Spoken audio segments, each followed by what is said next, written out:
Hello friends, మనం చందమామ వారి శివలీలలో భాగంగా భక్త కన్నప్ప వృత్తాంతం గురించి తెలుసుకుందాం. దక్షిణాన పొత్తపినాడు అనే ప్రాంతంలో అరణ్యం ఉండేది. అందులో శబరులు ఉంటూ ఉండేవారు.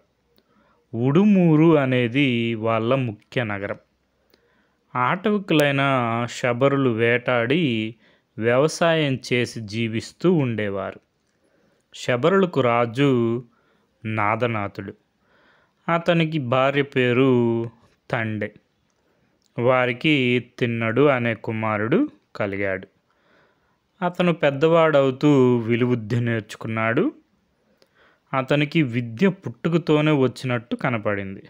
ఎందుకంటే విల్లు పట్టుకున్న 40 రోజులకే అతను అరణ్యంలో పరిగెత్తే లేడిని, ఆకాశంలో ఎగిరే పక్షిని కొట్టగలిగాడు. శబరులు తమ రాజుతో తిన్నడికి వేట విద్యలు నేర్పమన్నారు.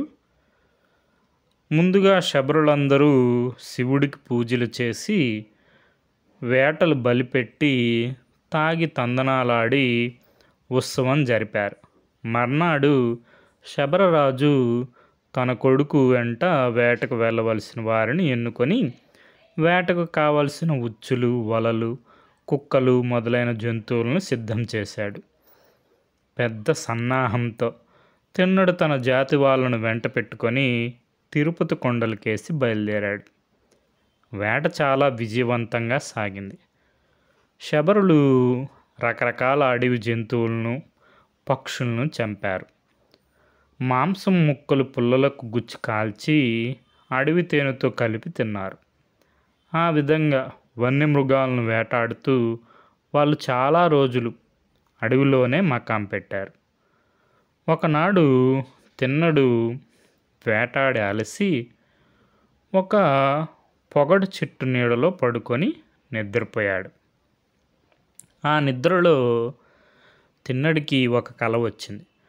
కలలో ఒక మహాపురుషుడు కనిపించాడు.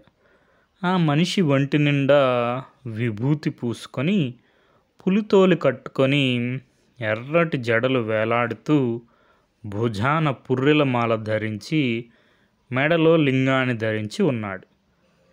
ఆయన తిన్నడితో ప్రేమగా, అబ్బాయి, ఇక్కడ కొండ పక్కన సువర్ణముఖి నదీ తీరాన మర్రి చెట్టు కింద శివుడున్నాడు, అక్కడికి వెళ్ళి పూజించిన ఆయన అని చెప్పి అంతర్ధానమయ్యాడు.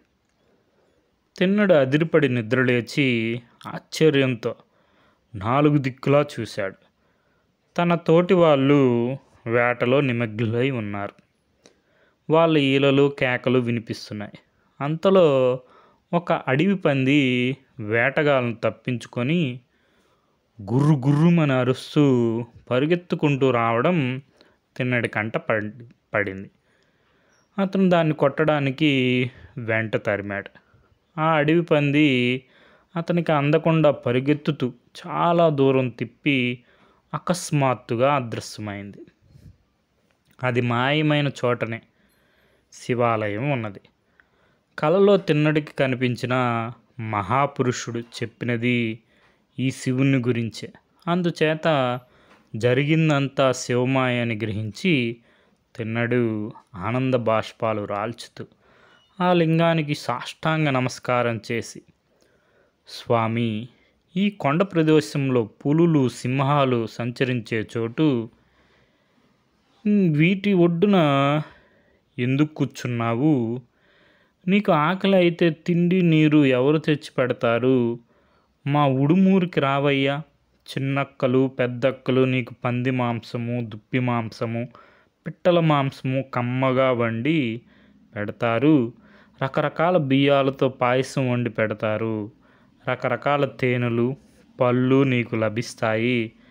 మా ఊరికి వచ్చేయి.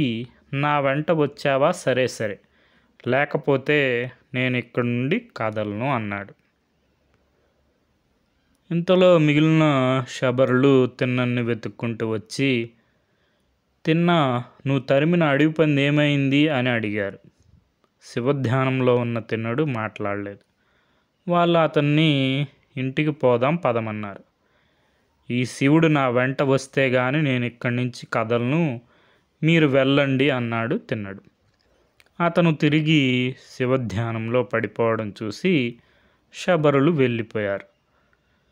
పాపం శివుడు ఎంతకాలంగా పస్తు ఉంటున్నాడు అనుకొని తిన్నడు విల్లు భుజాన పెట్టుకొని వెళ్ళి అడవి పందిని చంపి మాంసం ముక్కలు కాల్చి సువర్ణముఖిలో నీరు తెచ్చి అంతా శివుడి ముందు పెట్టి ఆరగించు అన్నాడు.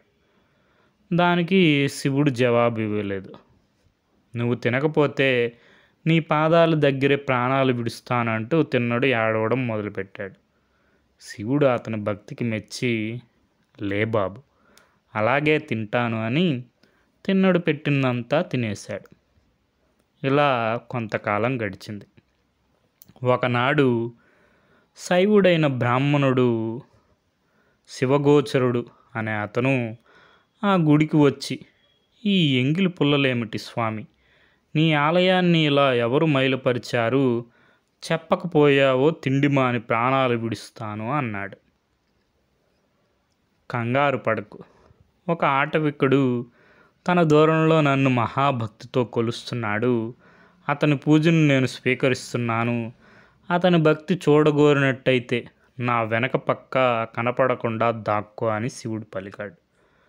అంతలోనే తిన్నడు గుడికి వచ్చి లింగం ముందున్న ఎంగిలి కాలితో ఒక పక్కకు తోసి నీళ్లు పుక్కిలించి లింగం మీద అభిషేకించి పత్రి పెట్టి తినమని మాంసం ముక్కలు శివుడి ముందు పెట్టాడు.